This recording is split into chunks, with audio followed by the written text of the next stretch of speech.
Hi Civ fans, Ed Beach here, creative director of the Civilization franchise. For more than 30 years, this series has challenged players to build an empire to stand the test of time. 1 year ago, we embarked on a new journey with the launch of Civilization 7. Our vision was to push the boundaries of the franchise and offer a fresh gameplay experience.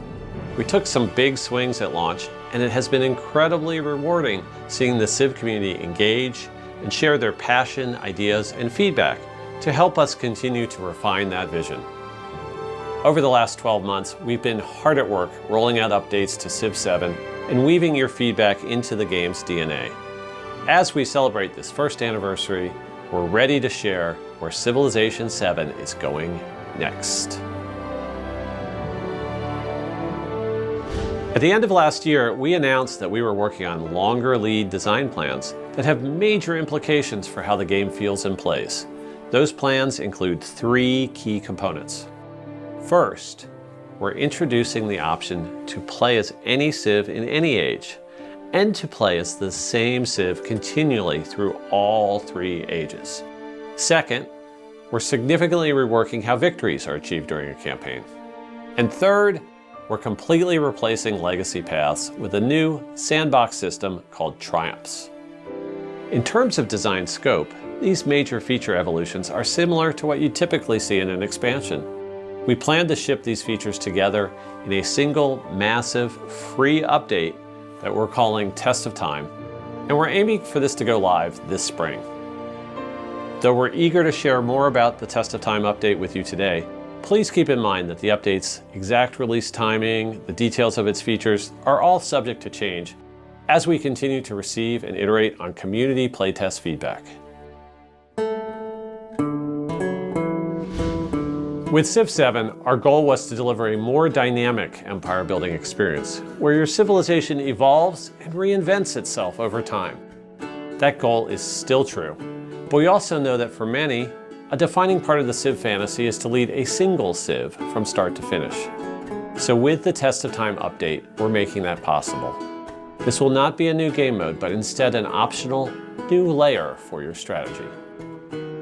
When creating a game, you can now choose to play as any Civ in any age, giving you a ton more options for how to set up your strategy. And once your campaign begins, you now have a new option during the age transition process.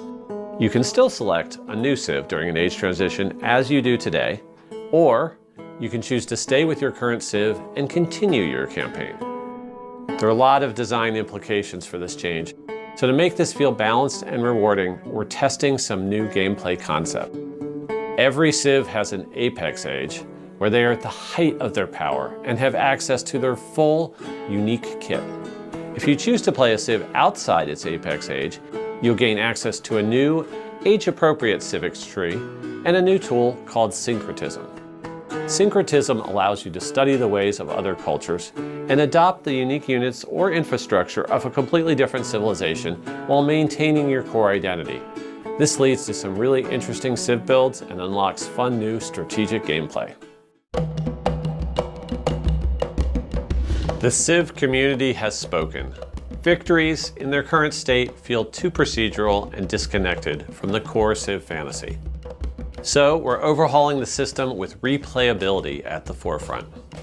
Now, your path to military, economic, cultural, or scientific victory begins in the Antiquity Age, and you win by establishing dominance over a wide range of activities, not a simple age-by-age checklist.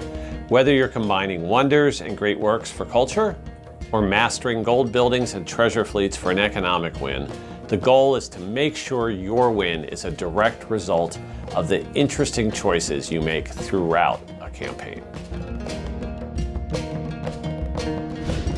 We've heard your feedback that your journey in Civ 7 can sometimes feel a bit too on rails. To fix that, we're completely replacing legacy paths with a brand new system called Triumphs. Triumphs are tied to the 6 core attributes like scientific, expansionist, diplomatic, and offer a wide range of optional but challenging objectives. Completing these won't just mark your progress, they'll reward you with instant bonuses or strategic rewards to help shape your empire in the next age.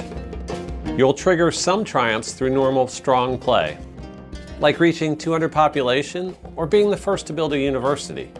While to achieve others, you'll have to veer onto a less traveled path, such as being at war with every other player or aggressively claiming most of the natural wonders. It's all about giving you the tools to pivot your strategy whenever you see an opportunity. This is a massive shift in how the game feels, and we've included a lot more context and deep dive logic in the full anniversary article going live with this video. I really encourage you to head over there to see more details around the vision for all these features.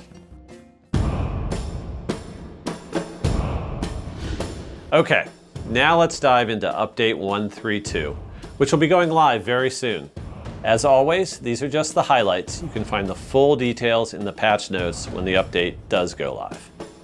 First, we're rolling out nested tooltips across production menus and the tech and civic trees, so better access to key information right when you need it. This is just the beginning, so expect more updates that expand nested tooltips to additional areas of the game.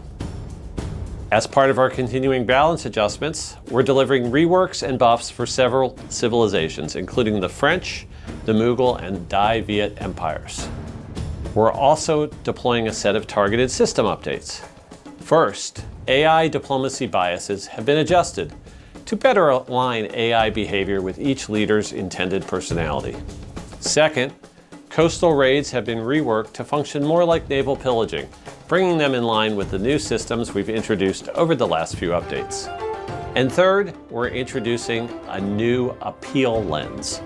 This lets you instantly see how appealing any tile is, so you know exactly where to build to net the most happiness for your empire. The most appealing tiles of all, ones shown in the lens as breathtaking tiles, are where your happiness bonus will now be strongest. And because it's our anniversary, we have a special surprise. We're welcoming back the legendary demigod of Uruk, Gilgamesh, to the leader roster. Gilgamesh is free for all players as a thank you for your support this year, along with an anniversary profile badge and title. To help you get started with him, you can find the full Gilgamesh game guide on civilization.com right now. We have plenty more planned for the next 2 weeks. A Discord giveaway you won't want to miss. A mystery plushie reveal with our friends at Makeship. And Civilization 7 hitting Apple Arcade on February 5th. Plus, look out for a special behind-the-scenes video on February 11th from our audio team on the making of the full Civ 7 soundtrack. On behalf of everyone at Firaxis, thank you for all of your feedback and hours spent taking one more turn this first year. Happy anniversary from us at Firaxis to all of you, and to many one more turns together.